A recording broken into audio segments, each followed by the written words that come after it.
Welcome to This Week in Intelligent Investing, where we examine timely and timeless investment topics to help you become a better investor.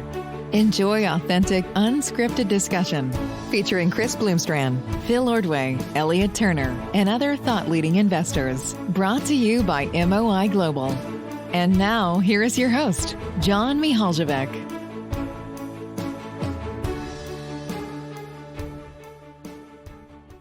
A very warm welcome to everyone to this new episode of This Week in Intelligent Investing. We have the crew back together again this week. We have Phil Ordway of Anabatic Investment Partners out of Chicago.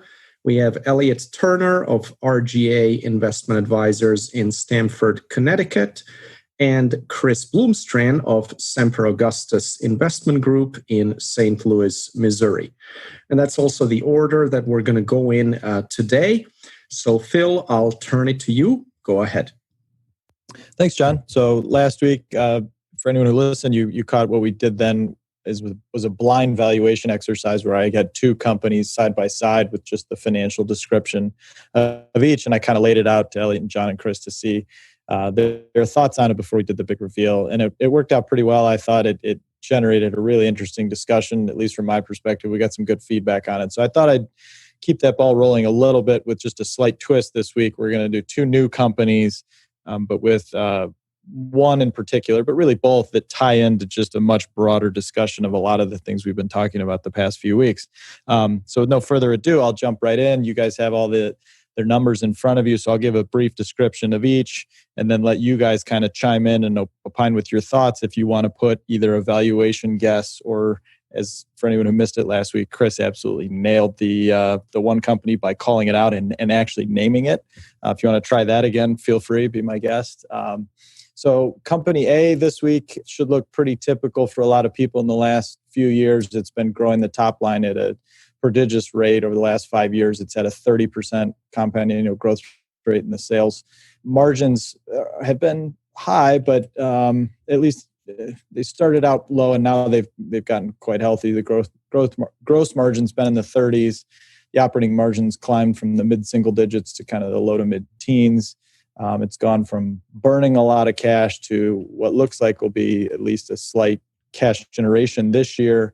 It's got a pretty good return on capital the whole way along. The balance sheet has been growing massively, so there's been huge investment here along the way in something, but it doesn't look too overburdened with debt at this point by any stretch.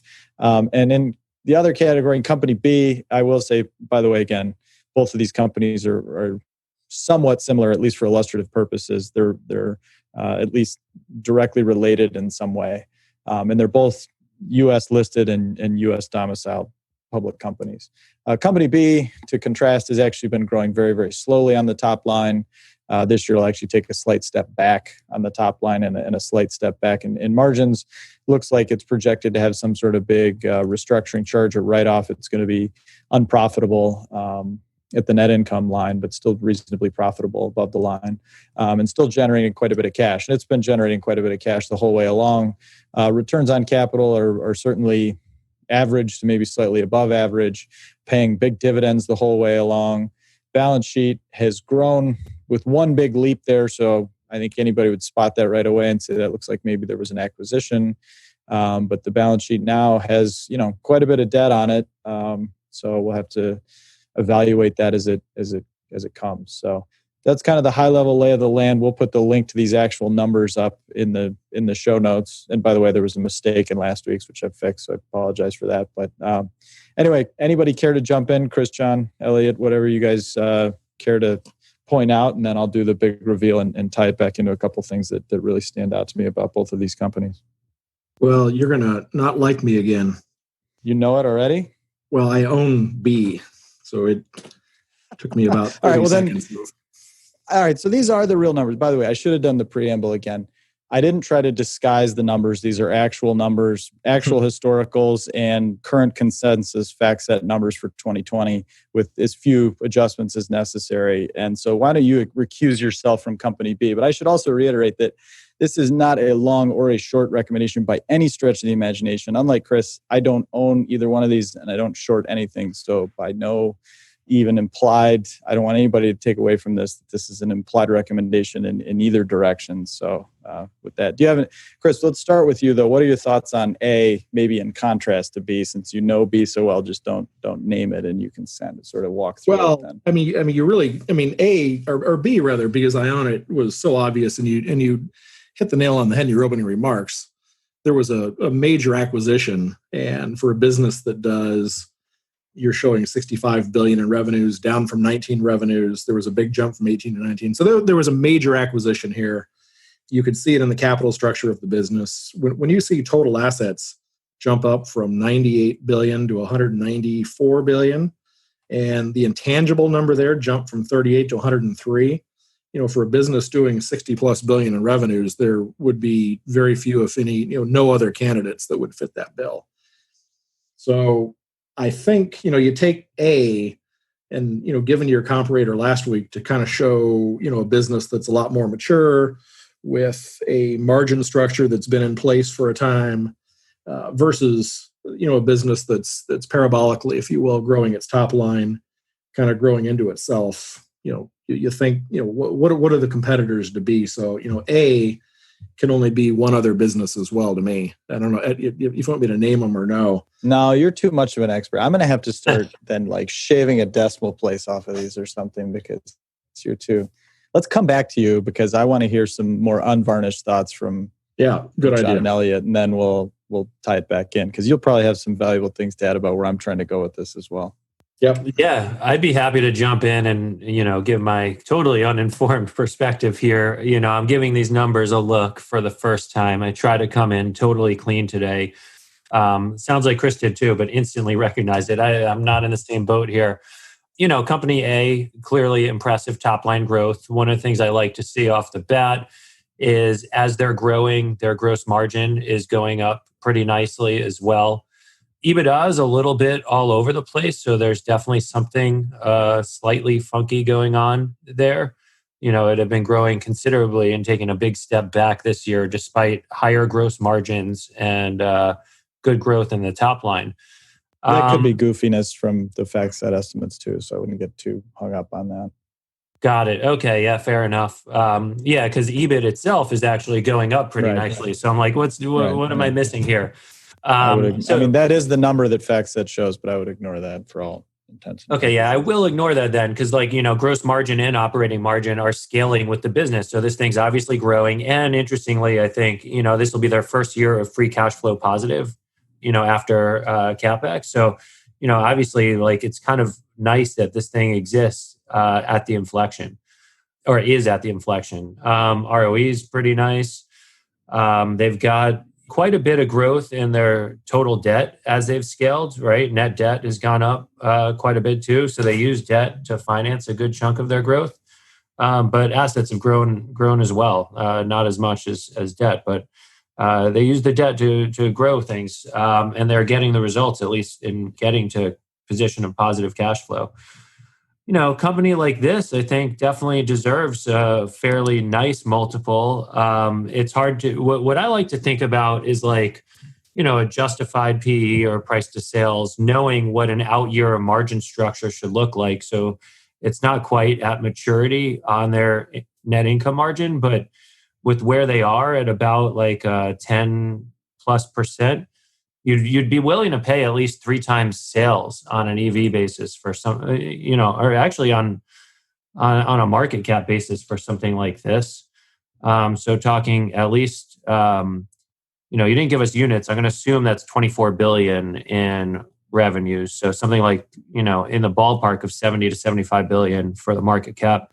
I didn't give any units. That could be $24,000 for all you know. Right. Exactly. So, so 75, whatever it may be, or upwards. And the more I know, the better I think about it. Things I'd want to know more about is how much of their margin goes toward R&D, how much goes towards sales. Clearly, those things are scaling, considering operating margin's gone up quicker than gross margin. So I'd feel pretty good about assuming a slightly higher margin structure. So I'll say 100 units or up on the expected market cap here. Company B, I think, the acquisition comes through pretty clearly. One of the things that concerns me in this all is, whatever they acquired has decently lower gross profitability and didn't really kick in much in terms of EBIT. So, I am left a little uncertain. Like, there's other factors that might help me figure this out a little better. But before that acquisition, they're pretty nice ROE, pretty steady business, really nice and boring. It would definitely seem to warrant with a 25% ROE somewhere in the mid-teens of EBITDA multiple here.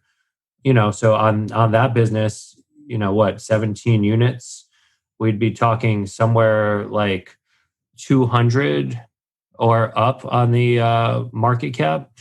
Yeah, so I mean, those are some of my quick hits on it.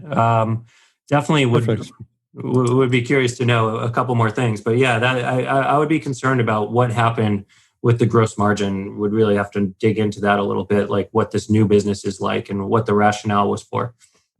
Got it. John, do you want to chime in before I...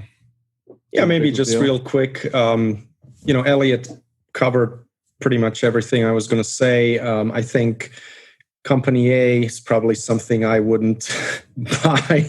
It's probably out of my valuation range, and it just isn't throwing off the kind of cash flow I'd want to see. Company B, the acquisition seems like maybe it's a question mark because total assets basically doubled with that, and yet revenue was only up like 15%. And then if you look at 2020, it's almost like the acquisition never happened. My hunch on the valuations, just kind of thinking what you're trying to do here, Phil, probably Company A and B are fairly similar, like around 100 billion market cap. So yeah, I'll leave it at that.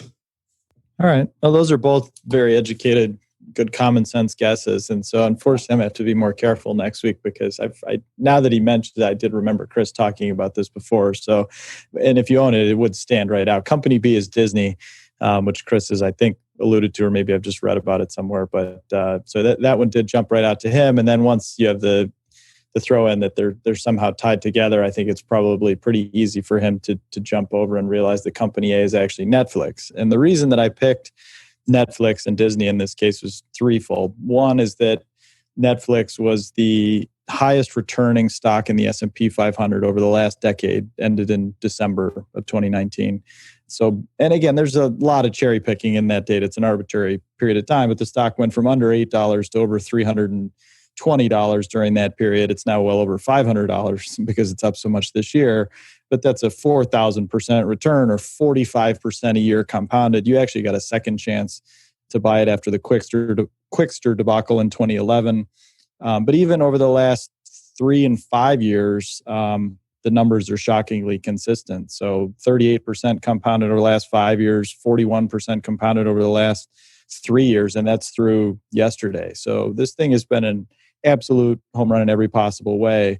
And so I think it always makes sense to step back and study successes like that. And what really caught my attention, why I wanted to do that this week, was Reid Hastings is out with a new book that I haven't read yet, but it seems to cover a lot of what's already been covered on the company over the years. But it does look interesting. But I'd highly encourage everybody to check out the interviews and the media tour that he's doing for that book, because some of the comments are just fascinating. And the reason why I picked it for this week and wanted to compare and contrast with Disney was he says in the book, it's impossible to know where a business like ours will be in 5 years. And that's a really pretty stunning thing to say. He goes on to add that we keep trying experiments. The business model will be pretty similar in 5 years. Can we figure out animation? Can we catch Disney in family animation? And so I think this is just a great example of a case where you need to stop and think about what you own and why you own it. And again, I want to compliment everything Netflix has done. The third reason that I wanted to bring them up, which I'll circle back to in a minute, was just how well managed this company is. Excuse me. If you look back at the conversation we had with Larry Cunningham a couple of weeks ago about investor relations and corporate governance, I would put Netflix in the very top tiny fraction of 1% of companies that does it right. And I don't think that's by any accident. I mean, this company is extremely well managed. But given what, and so again, I think you'd put Reid Hastings right up there at the very top amongst peer CEOs. And what he's saying is that even he doesn't know where the business will be in 5 years, and that they have to keep trying experiments, and they have to, the business model will look kind of similar, but you have to kind of mess around and see where it goes. And I think Jeff Bezos and Amazon would tell you the exact same thing. And that's how they got Amazon Web Services. And that's just life. That's how business works. What I think gets so interesting here is I then went back in and laid out the numbers on Netflix, and I pulled some of my friends, particularly some of the more media savvy investors, and said, what do you think forward sales growth looks like over the next 5 years? So even though Reid Hastings doesn't know where the business will be in the next 5 years, does anybody? And by the way, the top line's been growing at 30% compounded for the last 5 years. Where do you guys think? Just throw out a couple of numbers where you think it might be, the sales growth rate might be over the next 5 years. What do you guys think? If you're not an expert, that's fine. You can pass or whatever. But I have my own guess. I would guess it can grow at 15. I mean, the challenge is they're losing all of their, they're losing their licensed content, and now being forced to spend real dollars developing their own. And so there's that mesh. They're far further along in terms of building the subscriber base. I mean, they've got something like 180 million subscribers. Disney's incredible in that just in 9 months' time, they're already 60 million plus, and you can attribute a lot of that to the pandemic. But that's a great point. So I think 15 is a great number, and let's roll it, because that's exactly what I had, just as like kind of a base rate number to start with. Because again, you're right. So there are about 75 million subscribers in the US, about 190 something total. And if you grow at 15% a year and assume there's, a little bit of price in there, but not much, maybe 2, 3, 4% a year, you probably get to maybe 325 to 350 million subscribers in the next 5 years. So, I mean, that's a lot of growth. And then if you take that 15% sales number compounded for those 5 years, you have the gross margin going up. You get to they're shooting for about a 16% operating margin now. You say that goes up to 20. You get a net margin, a free cash flow margin. They're generating a decent amount of cash over that period. So over that 5 years, they would probably generate something like $10 billion of cumulative free cash. So again, this is no longer a company that's actually burning cash. They're generating cash in that scenario. But I think the point that really jumps out to me is that if they generate $10 billion of cash over the next 5 years with this really, really impressive growth rate, that's less than 5% of the current market cap today. So 5 years from now, at which point the CEO himself admits that it's going to be basically impossible to know where the company stands, you're going to have more than 95% of the future value of the company has to be earned 5 years out and beyond. The other thing that's really interesting is from an equity owner's perspective, let's say they compound growth, the sales growth rate's 15% a year. At the end of that period, they're at something like a 7 times EV to sales multiple. That's down from like 10 today. Over the last, over the last decade, the EV to sales multiple has gone from about 4 at the beginning of the decade. It actually went under 2, and it's been over 7 in the 10 range pretty consistently. Let's say it comes down to 7, and with those margin profiles that we had before, at the end of that 5 year period, you'd still own something trading at well north of 40 times earnings and well north of 50, 60, 70 times free cash flow. So, something that's still ostensibly quite expensive. Now, look, I could absolutely argue both sides of this as to why Netflix is going to beat that. If it grows 20% compounded instead of 30 or instead of 15, the stock probably does phenomenally well. It could double or triple from here. If that sales number comes in way less than 15% a year, it's going to be almost impossible to make money over that period, right? And so this is the kind of analysis that I almost never see done, where you're kind of reverse engineering what's baked into the stock. I mean, Michael Mauboussin and Al Rappaport wrote a book a long time ago called Expectations Investing. This is exactly what I think they're talking about, which is just saying, okay, what is baked into the stock? What do I think is reasonable? And if you have a big bet on in Netflix, you're saying by definition that you're way more optimistic about where this company is going to be in 2026 and beyond. And again, I wouldn't want to bet against it. It's one of the most impressive companies I've ever seen, but I think it's just a very difficult bet.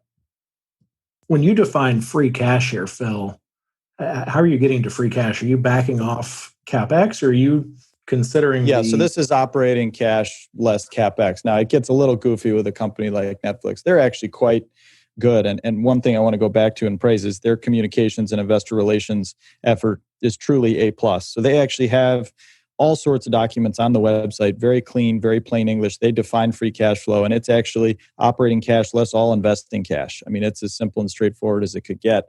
They have some interesting dynamics where they're actually paying more cash up front for originally produced content than from some of the licensed stuff.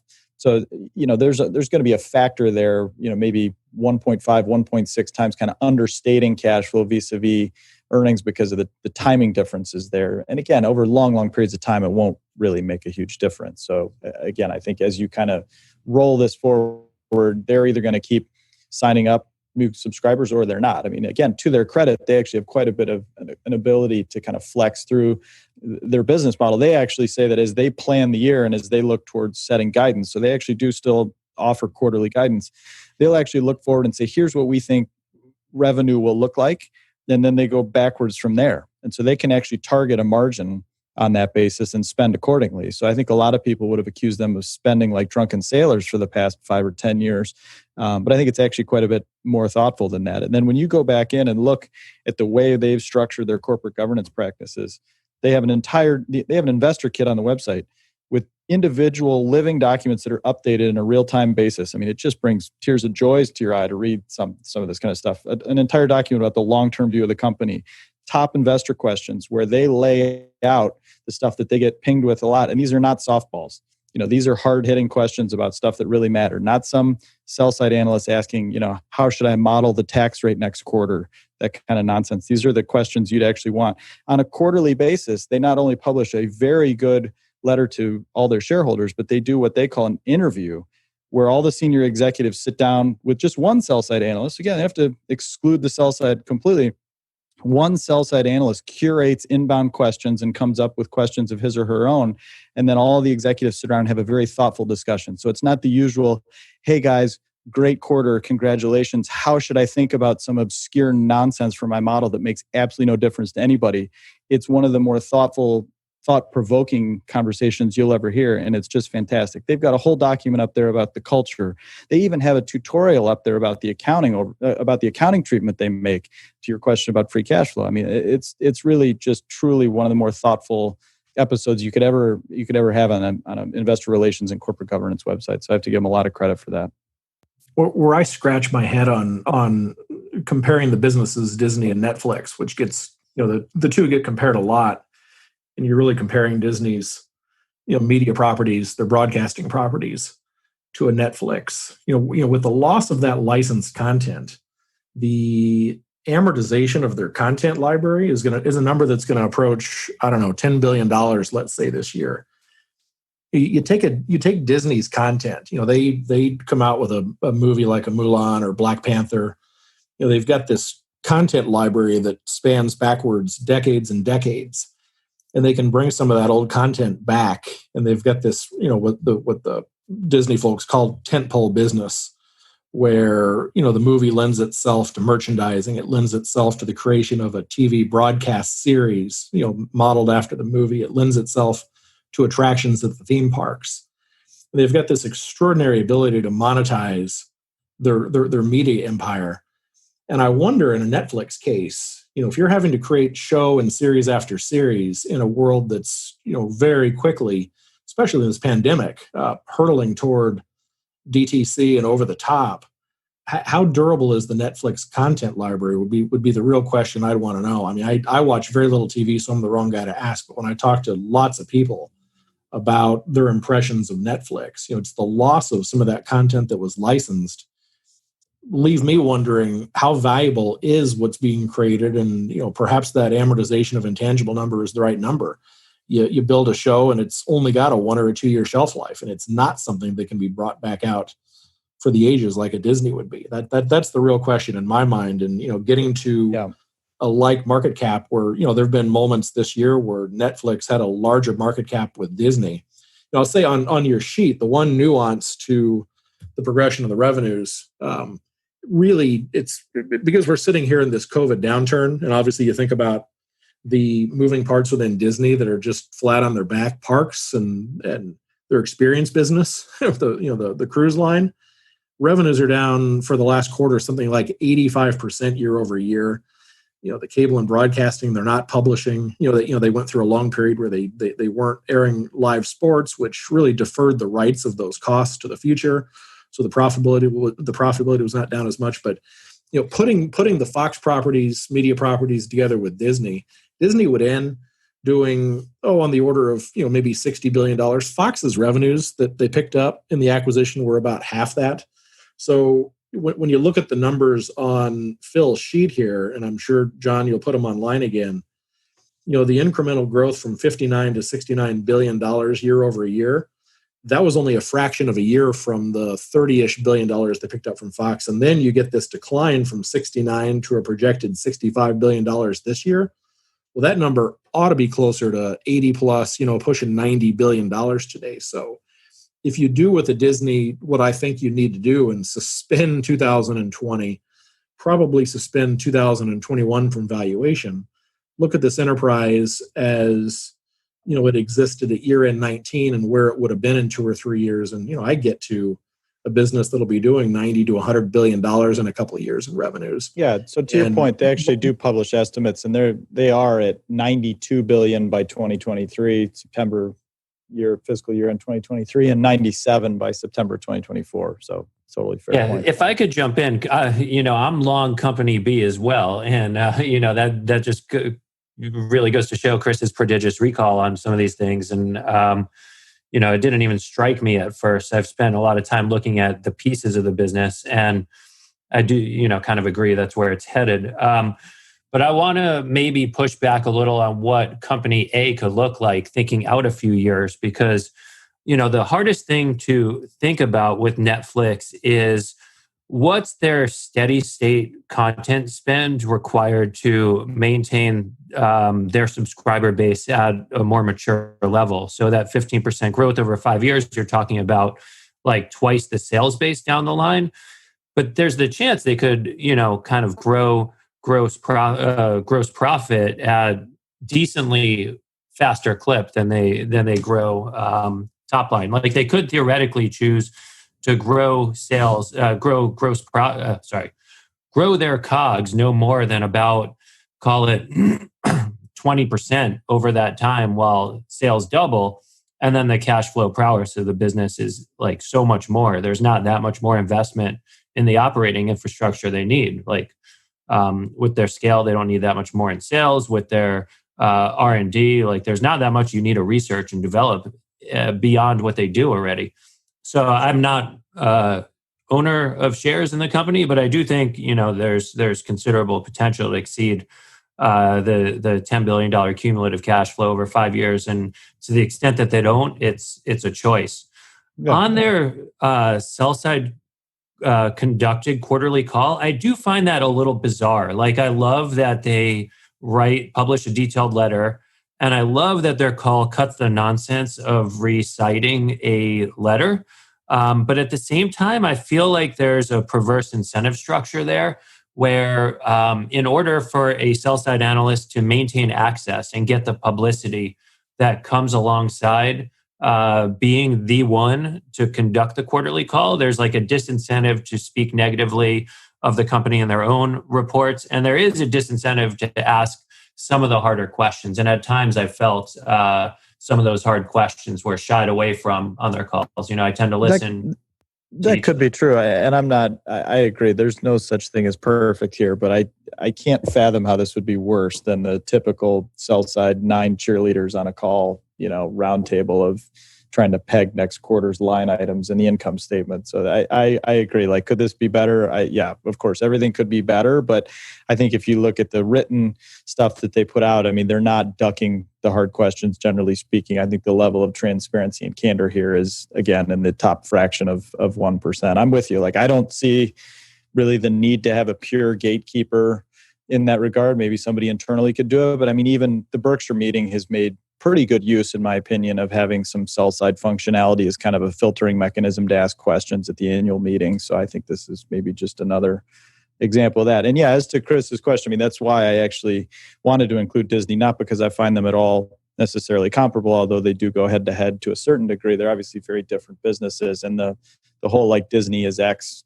comparable, or company Y is company X. I mean, it just gets taken way too far. The reason I brought it up was just because Reid Hastings himself called out family animation as one area where they are going to focus on. And I think it points out as to how difficult business really is. I mean, Disney, Pixar, they've been so incredibly good over so many decades at building up that own library of stuff that not only appeals to 5-year-olds, but appeals to parents. That's not something that would strike me as easily replicated, but Netflix could very well pull it off. Who knows? I mean, most people completely laughed and said they had no chance to produce lots of, good original content when they started that 5 or 6, 7, 8 years ago. And they've done pretty well at that. So I wouldn't want to write them off either. As to the level of spend required, yeah, I mean, that again is a great question. I'm agnostic as to exactly how that'll play out. I mean, the one thing that does impress me, though, is just the level of flexibility they've built into the business structure. Unlike a lot of so-called tech companies, and I should clarify that Reid Hastings himself says Netflix is not a tech company. It is not a media company. It's an entertainment company, which I think is actually a useful clarification. But unlike a lot of their brethren that get all lumped together, this company does not strike me as one that's just on the perpetual treadmill, unlike some others that I might highlight in a negative way if we do this again down the road. So yeah, and one of the other interesting things to consider, like they are relevant comparisons insofar as they're competing for entertainment budgets with families for streaming and for content right now. Like one of the important muscles that Netflix has been flexing is pricing power. Like, we give you more, but we ask you to pay more to justify that. And when Disney priced Disney Plus, I kind of think that put a bit of anchoring in the average family thinking about how much they're willing to spend for Netflix, and could be a headwind on their ability to raise prices over time. So that would be consequential in thinking about how much they're capable of growing over the next 5 years. My guess on Netflix would be, if they indeed can manage to grow the top line by the 15% that we talked about, that getting there will consume every dollar of capital that they produce as profit, and they'll have to continue to leverage the balance sheet to get there. I mean, just the cost of creating content is so ridiculously high. I really genuinely wonder if they have the platform to really generate free cash that's distributable to shareholders that can be used to repurchase shares. Where Disney, has, again, the various sources of income that kind of feed on each other, so intertwined. If you get a Netflix to 50 billion, let's say, in top line revenue, and doing, let's say, $5 or $6 billion in profit, every dollar of that $5 or $6 billion, even 5 years out, is going to have to go back into building studio content. And again, I wonder what the shelf life is of the content they're creating. I mean, the upside is if they can create some series and some shows that have permanence, that can, lend themselves, to more of a permanent archive like Disney has, then that's one thing. But, the other comment I have on the kids' entertainment is you're up against Pixar, you're up against Marvel, you're up against Star Wars. I mean, Disney has rolled up the entertainment world for kids, and that's just a really formidable foe. I wonder how Netflix. Yeah, I think that would be a tough road to climb to try to penetrate Disney's monopoly in that area. Just my observation. No, I totally agree. So again, I don't have I'm somewhat agnostic on both sides of this argument with both companies, but I just think the exercise is enormously helpful. And again, tying it back into where you think the future might lie, I think the one thing that really does stand out to me in both regards about these companies, as you mentioned, I mean, Disney's somewhat suffering this year through the pandemic, whereas Netflix is arguably benefiting from the pandemic, is that what really is going to matter to these companies does happen beyond 5 years from now, where it does get very difficult to know what the business will look like, if not impossible, in Reid Hastings' words.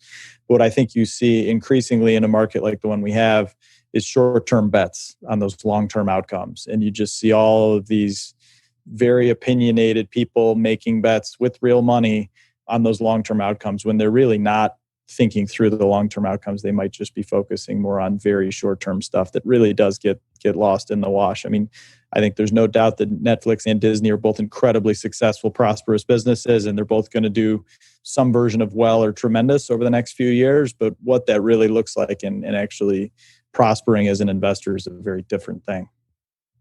I think one thing that's going to be interesting to see, and it's kind of down in the weeds, but obviously the movie theater had to push out their production schedule and their release schedule. So they are going to release Mulan here now at $29.99 for the movie, and they're really going to test the ability to speed up even further the typical cycle of release in the theater to where you finally have the movie kind of for free on HBO or Showtime to subscribers there. The whole concept of going over the top and direct to consumer, to me, if it really proves to be successful, comes with the ability to expand margins. And as a contrast to Netflix, again, I'm not so sure that Netflix possesses the ability to scale up their profitability above and beyond kind of where it's grown into here in the last year or two.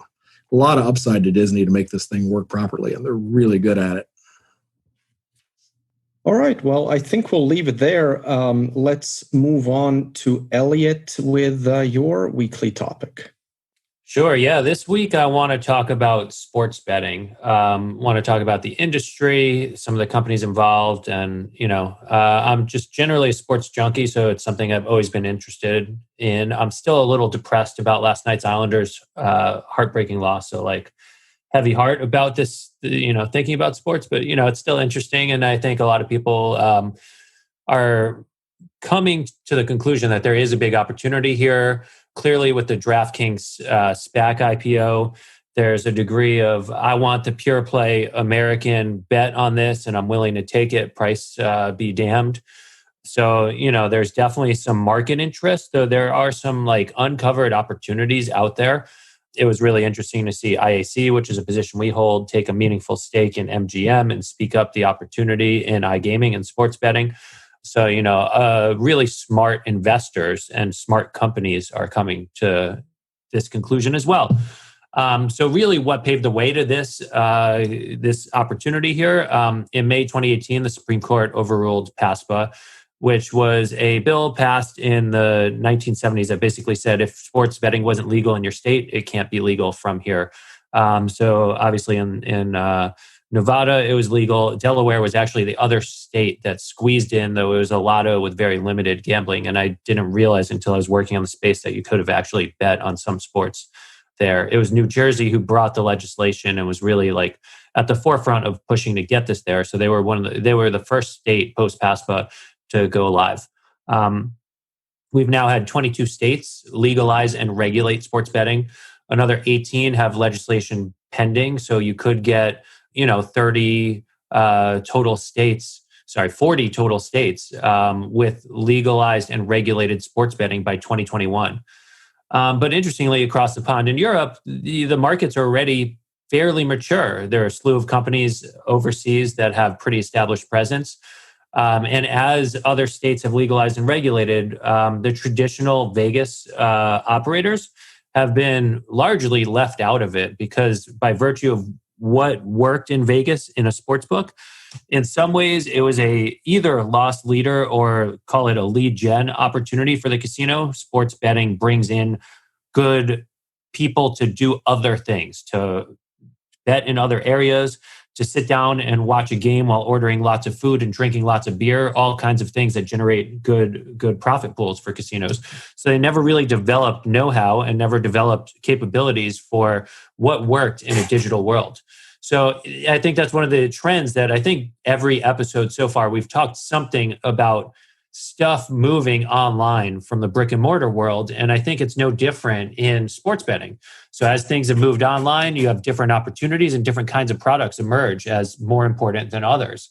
The offline world was exclusively pregame and futures bets. So futures being I want to bet the Jets to win the Super Bowl, which is a terrible losing bet that junkies like me might make every year. Not going to happen. So, the book makes some money, but that's a futures bet. And then you get, mixed in prop bets. So on the Super Bowl, they would do things like coin toss, who scores the first touchdown, et cetera. But really, by and large, that was it. Online, you could offer all that and more. You could do things like in-play betting, offering scenarios instantly with very little latency in-game to get action on just about anything you'd want. Like, will the next free throw be a basket or not? Right? So, there's really just a huge menu of options. And the online experience is far more interesting, engaging, and has different risks and opportunities for both a sports book and a bettor. So some of the big questions to think about, as you think about what a market opportunity looks like in the US, this is different than the growth versus value debate because there are established bettors, there are established tendencies of people. The big question here, trying to size up the opportunity, will Americans bet more like Brits or will we bet like Aussies? So per Goldman Sachs, the typical adult in the UK bet $86 per year. As of 2017, in Australia, that number was $177. And pre-legalization, they estimate the typical American would bet $11 a year across black market opportunities. So obviously, they're relying on a degree of people have already established betting behaviors, but the willingness to bet and the opportunity to bet goes way up in a legalized and regulated regime. So if we bet more like Brits, then it's a $40 billion gross gaming revenue opportunity. If we bet more like Aussies, it's almost like a 70% bigger opportunity, like a $68 billion betting opportunity. Market opportunity. Now, to walk down from GGR to NGR, you have to think about what a tax regime would look like. So, what are states going to do for taxes? Will they have a different regime for brick and mortar versus online, like a couple states already do, or will it be pretty consistent in each? You have a state like New Jersey that has a 15% rate on net winnings versus Pennsylvania, which is, I think, closer to 30%. And that has consequences for what sort of menu and bets a book is willing to offer and take. So roughly speaking, taking that the $68 billion and $40 billion numbers, you could say about 5/8 of it would convert to an actual revenue opportunity for the industry. So that means $42 billion industry opportunity at the Aussie end of the spectrum and $25 billion at the British end. And most analysts today are converging around like a $7.5 to $10 billion opportunity by 2024 based on which states they think will legalize and regulate and what early betting trends look like.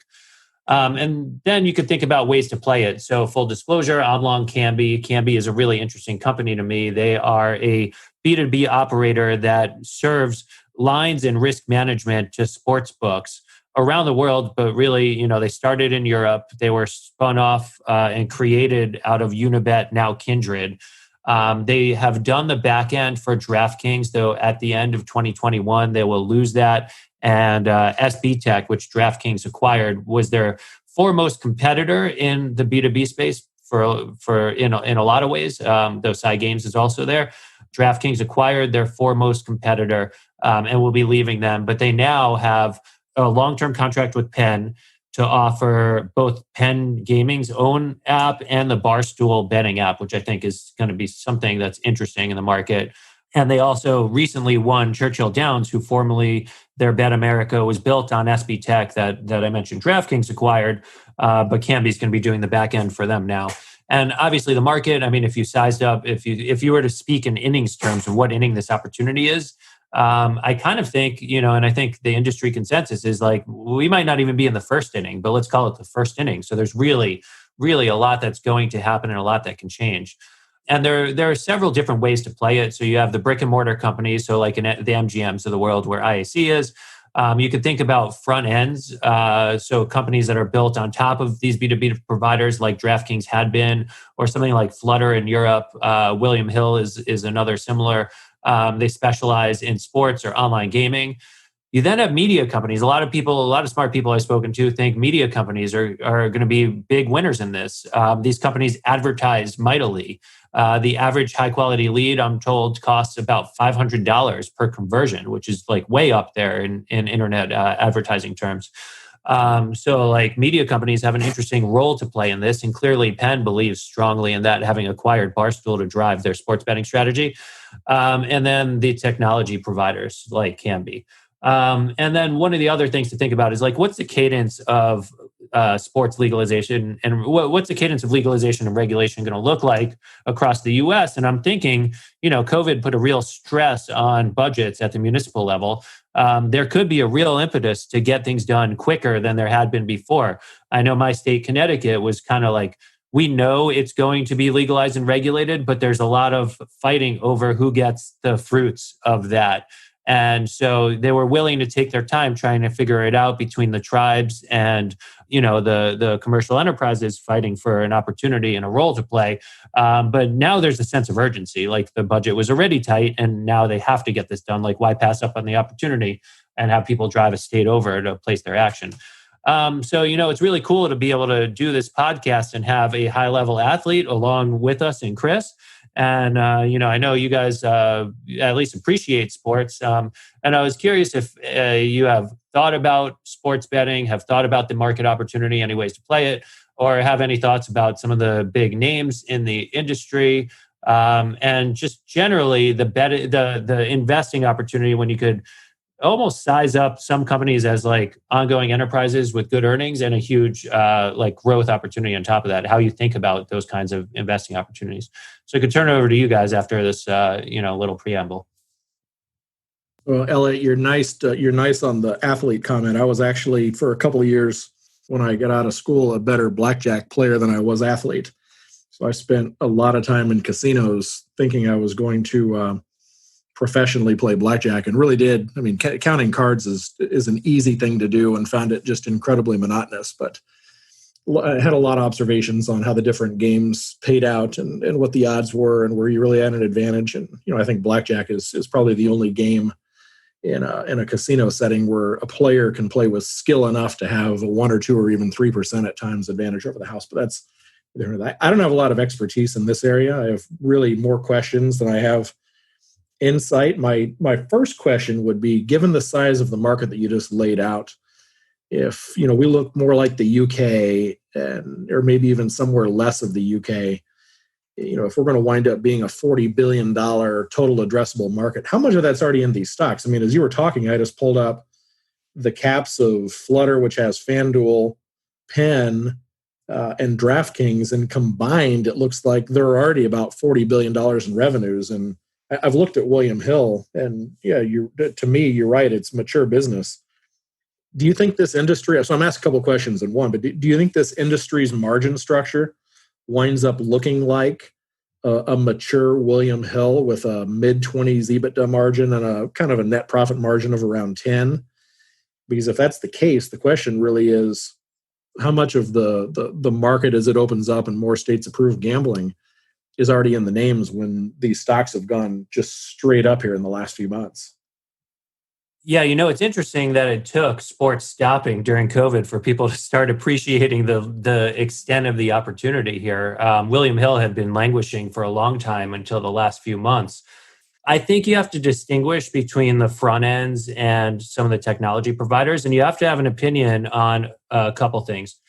First is, as the market matures, how consolidated will the customer-facing platforms be? So, will basically 3 platforms have 80% market share and, everyone else is fighting for 20%? Or will it be a pretty open market? And the U.S. is unique insofar as, typically in the European countries, each country has their own regulatory regime, but the U.S. has every state with their own ability to legalize and regulate and have their own tax structure. Beyond that, we have the Wire Act, so you can't pool bets across state lines even. So it's really hard to operate at scale across the whole country. So one key question to figure out in thinking about industry structure is, will the Wire Act inevitably be repealed? For front ends, I'm operating under the assumption that it'll be pretty similar to William Hill in that sense. The LTVs of customers and the churn are pretty, my sense is that they're pretty similar so far between European bettors and US bettors. That the average customer life is somewhere around 2.5 to 3 years. You definitely have to keep investing in S&M. DraftKings had some really ambitious numbers with average lifespans 5 to 7 years, and thinking they could scale S&M beyond even the most robust Aussie betting platforms. So, that's one of the things I think about. The front end isn't necessarily as good a business as some of the technology providers. So that's part of what brought me to Canby. Now, in getting to think about a TAM for the technology providers, so not only do you have to think about industry concentration, you have to think about which of the providers will want to be vertical and inevitably be vertical. So, like DraftKings now bought a technology platform, and they want to have no one they rely on for a back end. And then you also, so that's question number one. And number two is, what's a take rate going to look like? What's a take rate of NGR at the end of the day? So in Europe early on, Canby had been operating in the mid-teens, but with some of these larger US operators, they're closer to like a 10% range. So, you take that really large TAM, you shrink it down by focusing on only those that are going to be relying on a back end, and then say, it's 10% of what those people could capture. But yeah, I still think there's a considerable opportunity there. Like Canby's incremental margins are upwards on an EBITDA basis. Their incremental margin is decently above 40% right now. So it's a really like fixed cost heavy business. Their incremental EBITDA margin right now is like closer to 50%. So it's a large fixed cost business that you could spread the cost over a whole lot of partners. You make improvements for one partner, those improvements spread to all others. That's one of the things I like about it. So I think it really depends on how you want to think about it and where and how you want to play it. Going back to Disney before, Disney's got a role to play too, right? Media companies are looked upon not just for like, ESPN plus you could get sports betting advice, so it could drive subscriptions. And there's an opportunity for these advertisers to come in with a whole lot of dollars and spend pretty aggressively in a channel where they know there's engagement with a potential audience. So, I know that's not a direct answer, but it really depends on where you want to focus and how you want to like recalibrate the TAM for what's accessible to that specific company's opportunity. Disney actually owns a little bit of DraftKings. It's interesting to see kind of who the big original owners were between the media companies, and even where the conflict, just stunning to me. You even had some team owners that own some shares of a couple of the daily fantasy sports companies prior to them going public. The other question you mentioned, Elliot, 2.5 to 3 year kind of a customer life and the churn. How important and how expensive is customer acquisition cost? In the casino world, these guys know who the whales are, and they'll spend incredible sums, but they're lifetime customers. They'll put them on a plane from Shanghai and bring them to Las Vegas. If you're spending $250, $300 for a customer that's going to have a yearly average bet of $50, let's say, where are you giving away too much up front if you're going to lose the majority of your customers on the back end? Yeah, no, that's one of the things that's kind of put me off from the front ends to an extent. The high quality leads from one of the affiliate sites is $500. One of the interesting setups in the industry is Yahoo's agreement with the BetMGM GVC joint venture. So MGM's working with GVC as their technology provider here, and really kind of a white labeled provider. And they're paying, Yahoo's getting paid $50 per lead, typical Verizon Yahoo fashion, coming in at, a fraction of where the industry is, giving up the economics for little or nothing. And, I think in the land grab phase, like that $500 affiliate number is somewhat inflated because there's just a lot to benefit from showing a robust top line in terms of your market prowess. But at the same time, I do think there's going to be a degree of inherent churn where the average bettor is going to lose money. And once you spend your budget on a given platform, you might like that your payment credentials are there, but you'll say, you know what, these guys are giving a promotion over there at a different company. And, I was unlucky on this one. Maybe I'll be luckier on the new space. So that's really the kind of behavior that drives churn. And part of why I do think there's a role to play for more than a few players in the industry. But yeah, that's one of the things I really am a little put off by with DraftKings. And I think they've been very, maybe slightly dishonest about how they've explained their customer economics. And it's why I'm hopeful that Disney uses their DraftKings shares as an opportunity to generate some liquidity in a time where, cash is a little tighter than normal. It's amazing to me when you mention the take rate at William Hill dropping from mid-teens to 10 on the inception of this new competition from the online guys, the DraftKings and the FanDuels, Flutters. How much of a barrier exists to the first movers in the online space? I mean, what's to say 5-10 years out, take rates aren't half and then half again of where they are here at the outset. Yeah, well, so I want to be clear. The take rate was about Canby, and Canby's what they're capable of asking from the really large platforms. So thinking a level higher, I think what you're suggesting is that the actual margin or the hold that the sportsbook is able to earn compresses over time once you're past the mature phase. And the U.S. is generating a lower margin than European books in that sense. And there are some people whose long-term vision is to drive way more volume at a much lower much lower margin. But it's unclear whether they'll be able to fulfill the technology end needed to do that and generate enough liquidity. It's kind of like a double-edged sword. Similar to what we were talking about with trading commissions going to zero. Like which one is the push or pull in getting there? But then, inevitably,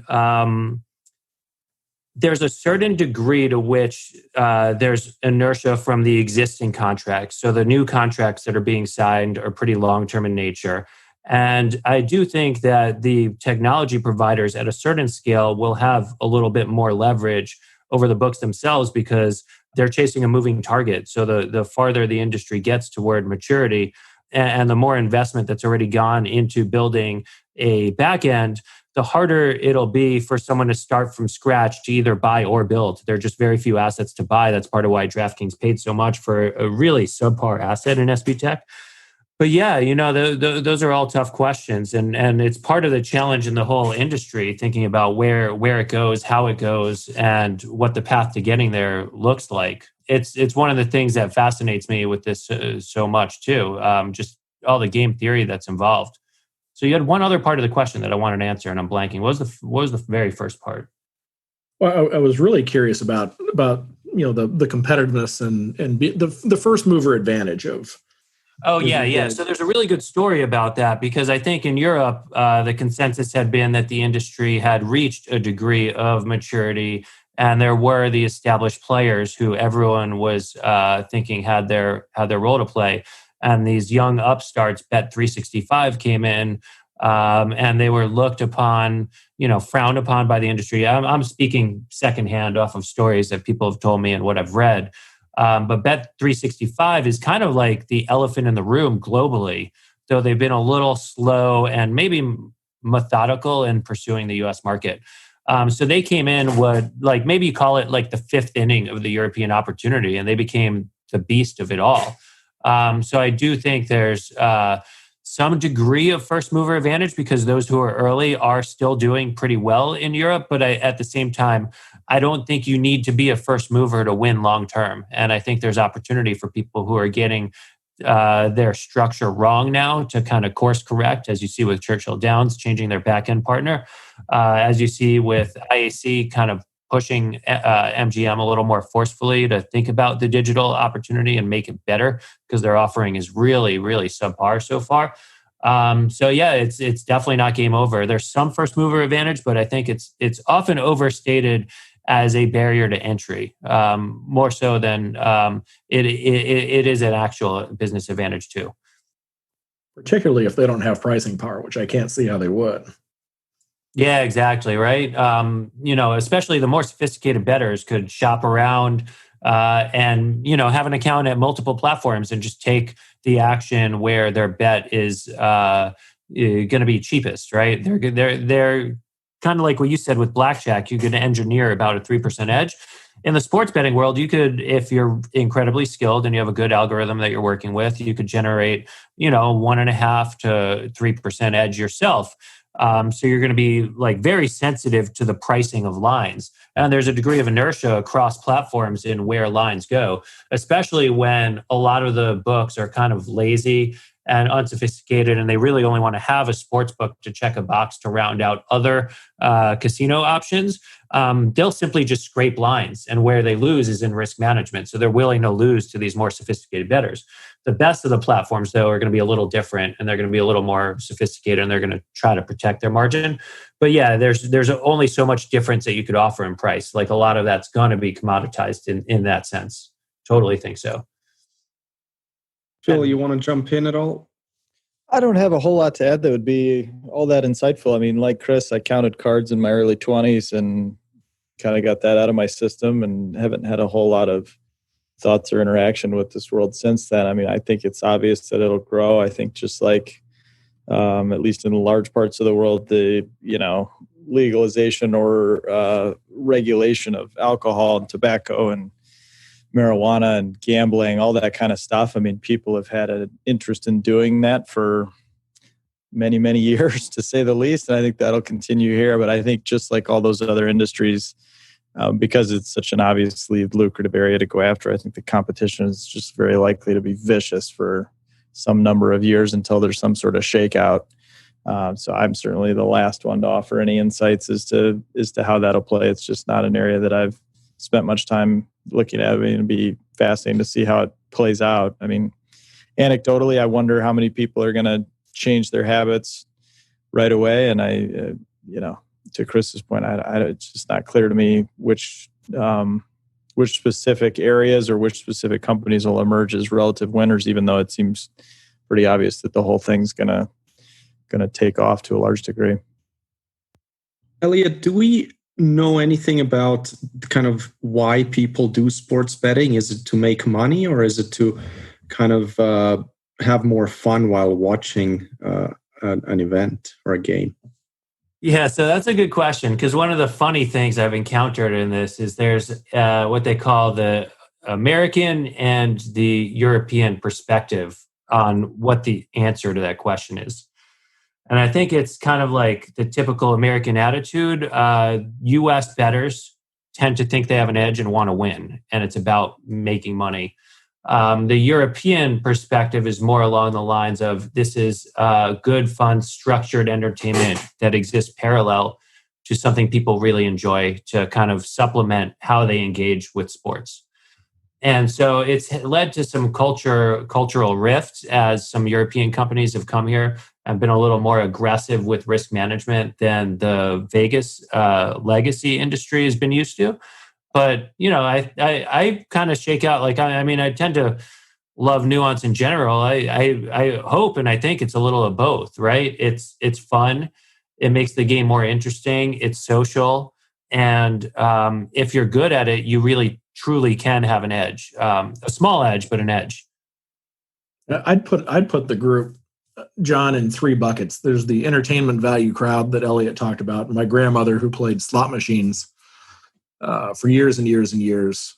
She played in Colorado, and the casinos in Black Hawk and Central City would send her a bus and bring her up the hill because they knew she was good for 8% of every dollar on average over a statistically large number of samples. I mean, she was good to the house.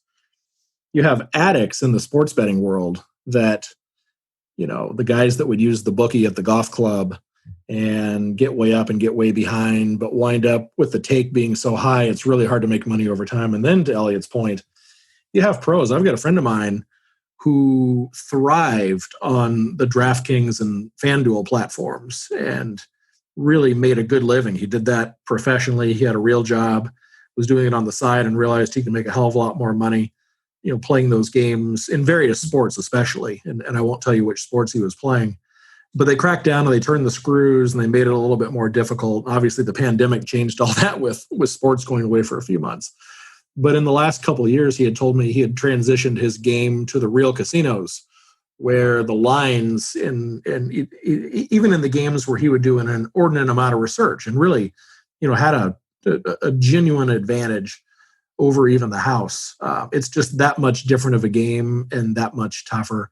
But to the earlier point, he would move his business knowing where the line was the most attractive. I think the durability of anybody that's going to do this for more than the 2.5 to 3 year churn that Elliot mentioned the guys that are real pros at this are going to chase the dollar. And to me, if those are the real genuine customers that these guys are interested in, to Phil's point, where does this thing become so price competitive that it just gets that hard for the group collectively to make money? I'd wonder. I guess the reason I ask is, for people who really want to make money, why not just play the stock market? And the apps that where you can trade stocks are just getting kind of gamified to the point where it feels similar, and I would think the odds would be better for most people. Yeah, look no further than Dave Portnoy, right? I mean, he went from having been deep in the weeds on building his sportsbook on Kambi's platform to DTG or whatever it is, and hawking his trades daily. But I think there's something to be said about an industry structure geared towards, I don't know, hopefully preventing that sort of gamification from getting too rampant in the stock market, and maybe lessons learned from the .com bubble, and sports being like, they're kind of checking volumes. There's a regulatory regime in place in some of the European countries. That's part of why these stocks had been so cheap heading into the U.S. legalization cycle. UK had clamped down with both a higher tax rate, and they created kind of a KYC type obligation on the books to figure out if there were profile certain customers who are losing too much money, to try to prevent that sort of behavior. In the stock market, you can lose a whole lot more, a whole lot faster than sports if you're playing it from a game angle, and you don't get the joy of watching like high quality athletes alongside your skin in the game, your exposure. So it is one of those weird things, though. I do it from time to time, but totally for fun, and I don't expect to win. I usually bet on my really, really junky teams, and if you know me as an Islanders, Jets, Mets fan, they're pretty bad. So that's a losing proposition, but it's fun and interesting from time to time to keep the volumes very, very small. So I can see both sides.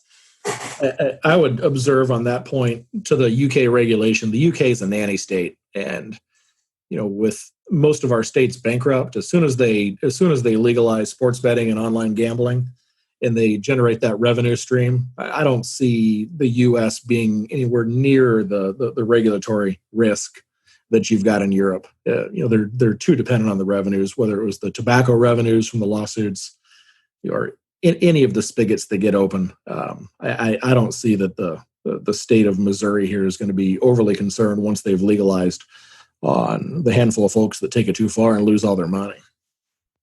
Yeah, I tend to agree. I feel like if you're inclined to legalize and regulate, you're not going to wield the hammer too heavily, but there will be some states who just never get there, is how I think of that. And those states are the ones who, had it been federally, they and their constituencies would be pushing for something a little more aggressive, but I just don't think it's going to happen.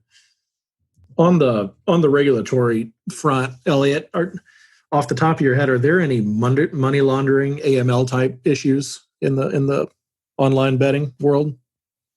Yeah, in fact, the company that DraftKings purchased was really heavily scrutinized, and the deal almost broke down before the acquisition cleared. And the problem is that they were involved in black and gray markets. They had been involved in what some suspected was a way to launder money out of Iran into Turkey and then into Europe with like three-way bets where their design placed both sides and the cost is what they'd lose in the spread across it.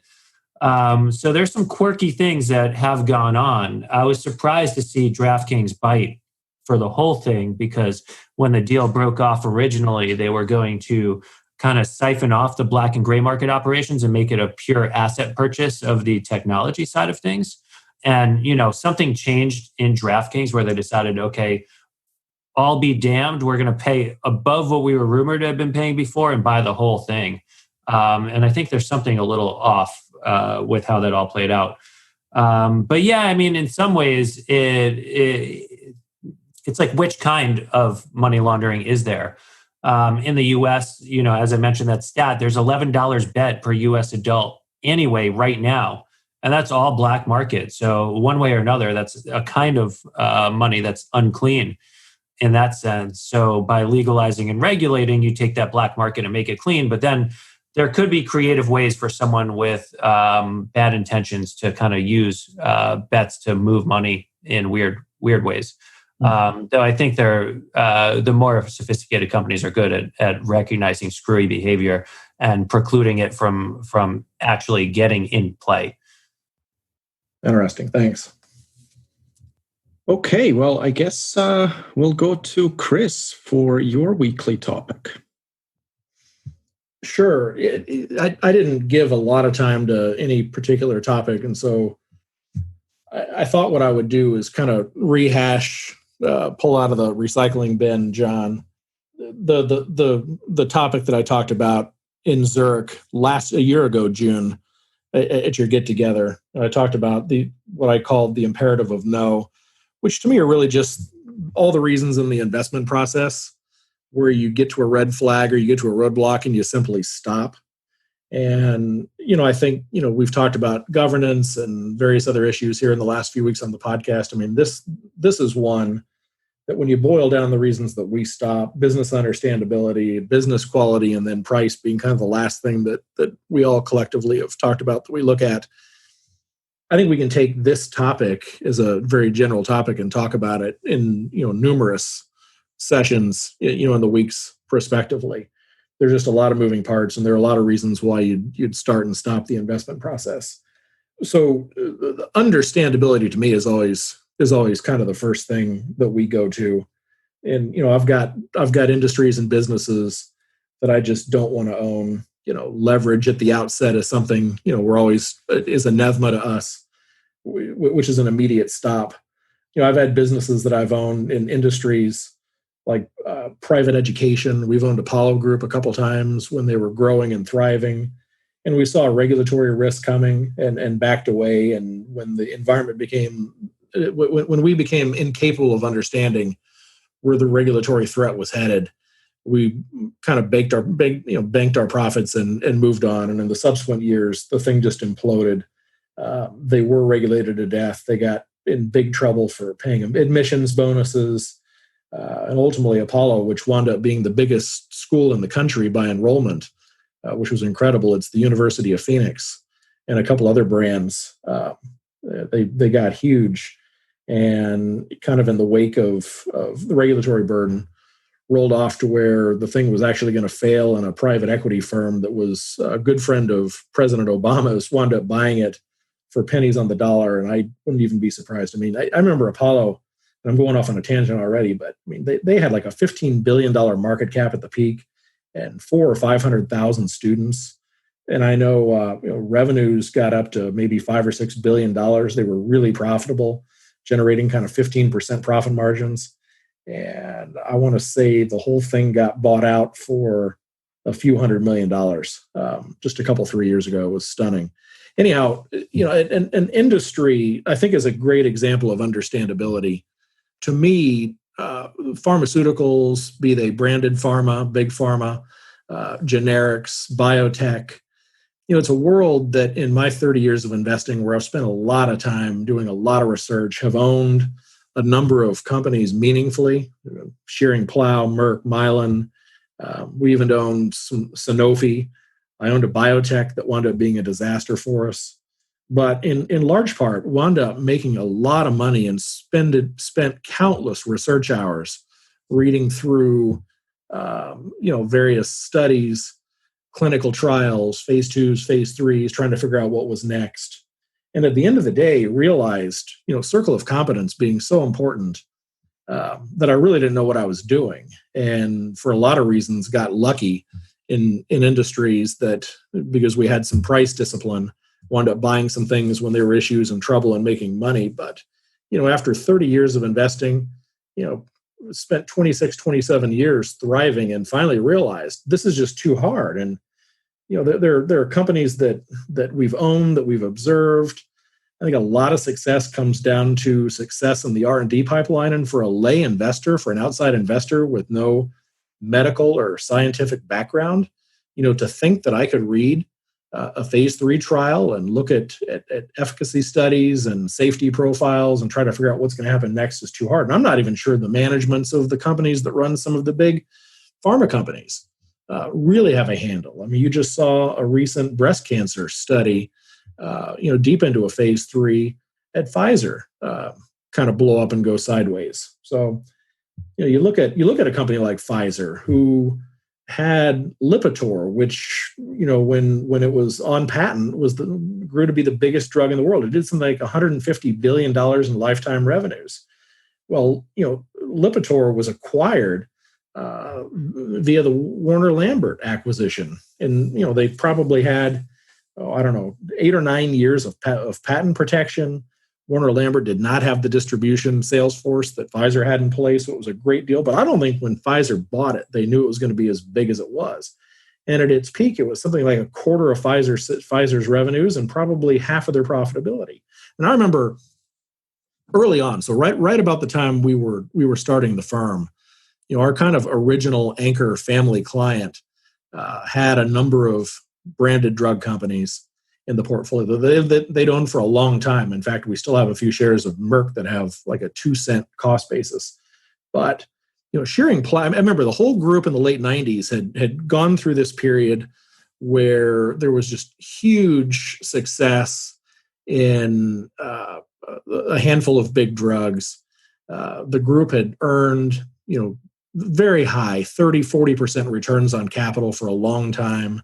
Revenues had clipped along at high single-digit growth rates. And when the entire overall stock market, last week we talked about kind of the comparisons between 1999 and today. Well, in 98, really the big blue chips peaked. I mean, that was when Coca-Cola traded at 45 or 50 times earnings, and Mr. Buffett bought Gen Ray and diversified the portfolio and was able to shrink the Coke position simply by baking in a big bond portfolio into the mix. Well, the big pharma companies, Merck and Pfizer and J&J, Schering-Plough, all traded at 40, 45 times earnings. And, the multiple on the S&P 500 was, getting into the 30s. And so, that history of 15 years of just unbridled success was baked into the prices. And you looked at a Schering-Plough. Claritin was their biggest drug. And Claritin, I think at that point the biggest drug in the history of pharma. They were doing probably $3 billion in sales in Claritin. And in 1999, I'm going to say the drug was going to go off patent protection. The FDA had actually tried to accelerate the end of their patent life. Well, Claritin was, on the order of a third of Schering-Plough's revenues. It was almost all the profits, 3/4 of the profits. And you knew that drug was going away. You knew that revenues were going to drop. The price was going to drop to 10 cents on the dollar. Units would continue to grow. You were going to get generic competition. Hatch-Waxman had been passed in 1984, which made it a lot easier for the generics to get into the marketplace. And it traded at 45 times, and the stock just got crushed. You look at Pfizer, and I don't know, with all the spinoffs over the last few years, Pfizer was so expensive in 98, 99 that the stock price is below where it was 20 years ago. Again, I'm not sure where you'd go with putting the spinoff back in place.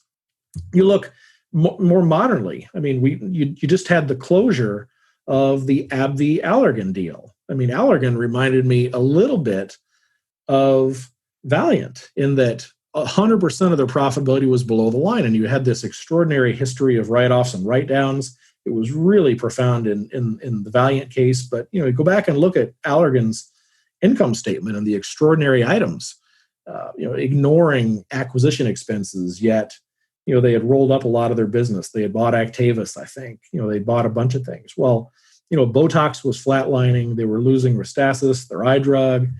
And then you take AbbVie, which was spun out from Abbott a bunch of years ago. Pfizer, in fact, had an offer to buy them that got overturned by the Obama administration for the tax inversions. You guys remember those? Well, AbbVie came along and merged with Allergan. AbbVie had their own problems. They were in the process of losing their rheumatoid arthritis drug, which Humira, which was over $100 billion, let's call it 110 or $120 billion lifetime drug. It was very similar to Claritin. It was even bigger relative to the business. It was probably 2/3 of AbbVie's business. It was over 100% of their profits, and it was going away. So you took a marginal business, put them together. And if we had owned Pfizer at the point where they picked up Warner Lambert, and at the point the stock was cheap, we would have made a bunch of money. Merck here in the last 20 years is probably another one. I suppose it may have made some money, but if you look at the all-time high price back in the late 90s, early 2000s, Merck today, is below where it was. Now, we picked up a bunch of Merck when they had their Vioxx ordeal, their COX-2 inhibitor problem, which had a bad cardiac profile after it had been released. They pulled it off the marketplace. The stock got absolutely crushed, spent a whole bunch of time doing a bunch of work on it and got it right and made a bunch of money. It's just, I could go on and on. It's a place where, we finally decided our circle of competence, my circle of competence as an investor, is far more narrow than I thought it was 20 years ago and 30 years ago. And I presume, I think I know a lot more now than I think I know. And I, presume when I reflect back 10 years from now that I knew a lot less in the year 2020 than I know in the year 2030. There's the difference between cumulative knowledge and wisdom. And, I think maybe you get wiser as time goes on. So, I thought I'd start with that and open it up. If you guys have examples of where, and maybe today we just talk about business understandability or industry understandability, and examples that you've come across to where you simply say, this just goes in the too hard pile. I'm never going to get there. I think we've gotten better at it over the years, and I'm sure you guys have similar experiences.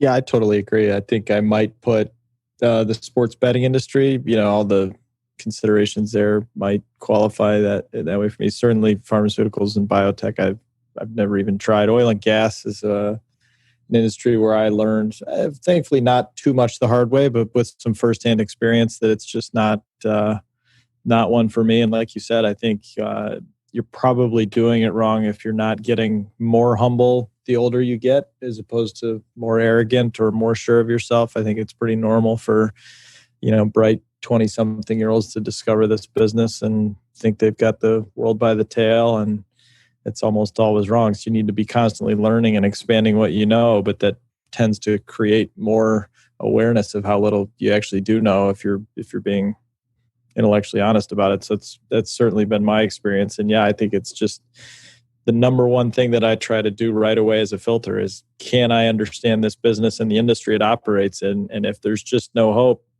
I just quit right there. I mean, the problem with that for me has been that occasionally I will rule out some things that I actually could understand because they looked at a high level to be beyond me. But you'd rather miss some opportunities that way than plunge off the cliff, into an area where you just have no business being.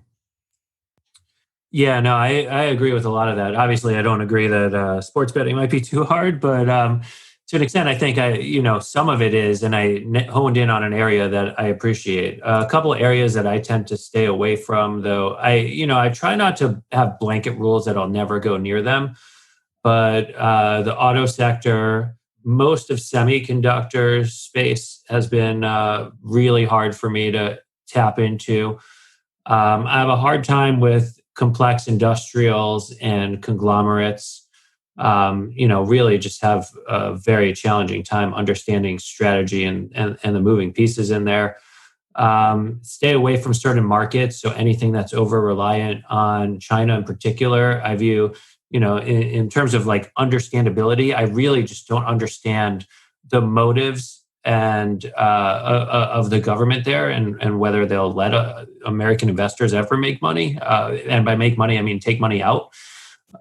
So like stocks could go up a lot, but you might not have a business long-term that could do so. Had one really bad experience there in my formative years that I would, in the wind space, that I really thought I had something good that went terribly awry. So that's like, if a thesis is too over reliant on growth coming from there, I'll stay away entirely. Those are a few that come to the top of my mind right away. But, the flip side of that is like one of the things I do flock to, I like change and I like uncertainty on that vector. So like, it doesn't mean that it's easy to understand per se, but when the valuation is fair enough, I think you could kind of capitalize on uncertainty. So just throw that out there as like an added layer to the thinking on this level. Yeah, there's one in my case, as I sit here and think about it, that's, it's just an industry I've long avoided. And today you've got, countless value investors in charter. Well, I've never wanted to own a cable business. I grew up in Colorado and kind of watched John Malone from the early days. And my observation there had been, well, these guys have all gotten really rich by selling assets to each other. And I could never understand. It was really the first industry that used EBITDA as a measure of profitability. And I could never understand how you got to kind of free cash profitability on them. And I'm not sure the industry really ever did. I mean, it was a place where they would always tell you every year when you listen to the quarterly calls, our CapEx is behind us. We've got our assets in the ground and now we're just going to generate a lot of cash. Well, that CapEx never ended. It was a never-ending stream of money going out the door. And so here in the last, 10 years, 5 years, you've had all the cord cutting and, cable to me was easy, but all of a sudden, charter has reconfigured itself. And really the value of the business is the pipe into the house that's not bringing in entertainment, but it's bringing in high-speed bandwidth, which kind of is the follow-on to the conversation last week from having laid all the dark fiber. And so, I scratch my head and wonder if that for long, having put cable in the too hard, too ununderstandable pile, if sometimes you don't miss the forest for the trees. Yeah, I find when you enter yourself into situations like that, and full disclosure, I have a position in Comcast, but I think they do spit off a lot of cash, but more high level, like when you enter situations where you're not going to trust it, you're never going to have conviction behind it. And if your stock price goes down before it goes up, you're going to question yourself and what you're doing.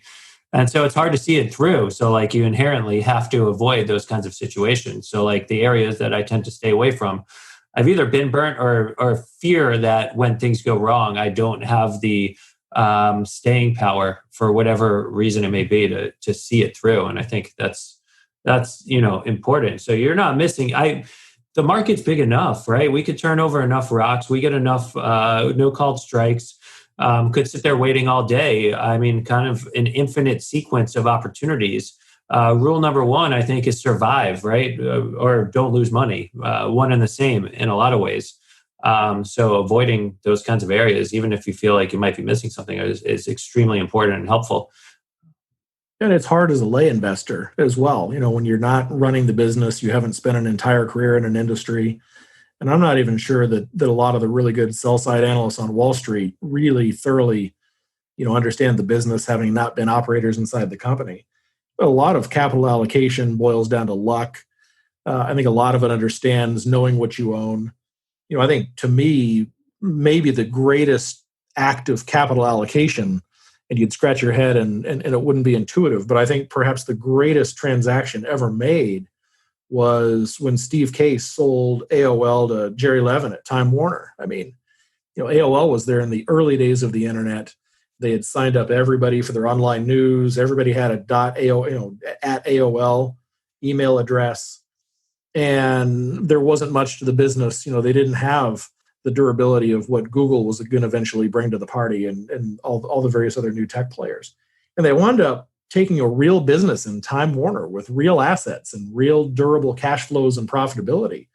And I remember AOL, it wasn't a 50-50 merger. I mean, Time Warner brought something like 80 or 90% of the cash flow and the profitability and the assets to the party and wound up getting a majority interest in the business. It was one of the best and also one of the worst transactions.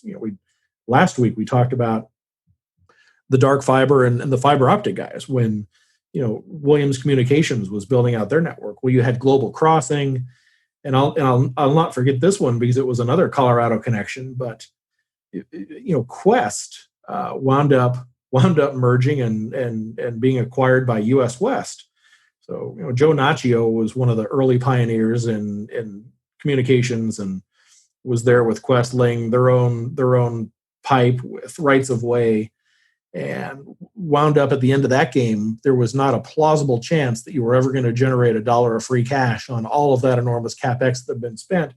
And they convinced Saul Trujillo and US West to buy the business. And that was another of those transactions that what were you thinking when you bought that business? And as an outside investor, if you believe the hype of dark fiber, or you believe the hype of the internet, but if under the surface you don't have one of the surviving entities, how do you make it work? And as a generalist investor, sometimes you just have to say, again, put it in the too hard pile. I'm not going to go near that kind of stuff. And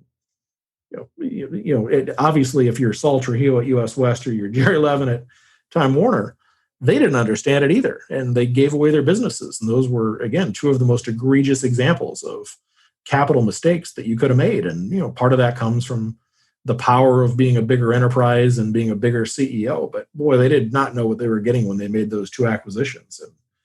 And places that we avoided, but probably places where they should have avoided it too. I'm not sure if this fits the topic. I have plenty of things that are outside my circle of competence, probably much more than you guys. But I also maybe look at this imperative of no along a totally different vector, which is valuation. And for me, let's say anything that's trading at more than 10 times revenue is just simply a no, because I don't feel like I can ever come to the confidence about the future of a business that has to grow into its valuation that much. So I kind of tend to cut off, everything that's a real high flyer, obviously missing a lot of things that go on to greatness, but also kind of avoiding some things that turn out not to be as expected. Yeah, that's price, and that's one of the legs of the stool. And as I've said before, we kind of get to price last. I didn't get into business quality today, and that's something that's just a part of any of our ongoing conversations and even our conversations on the podcast here. But capital structure of a business, the measurable and durable profitability of a business, how it can change over time. We could have, I think we could do 4 or 5 sessions on accounting integrity and some of the red flags that you get that are just simply, footnote issues and accounting issues. Measurement of management quality can be its own conversation. Return on incremental invested capital is an absolute go-to. So, understanding the business, understanding the industry, really drilling down to getting whether business quality is there, whether it's durable, but then finally paying the price. And I'm with you, John. When you get to price, I tend to revenues unless you really understand, that you're in the early innings of a very long growth curve.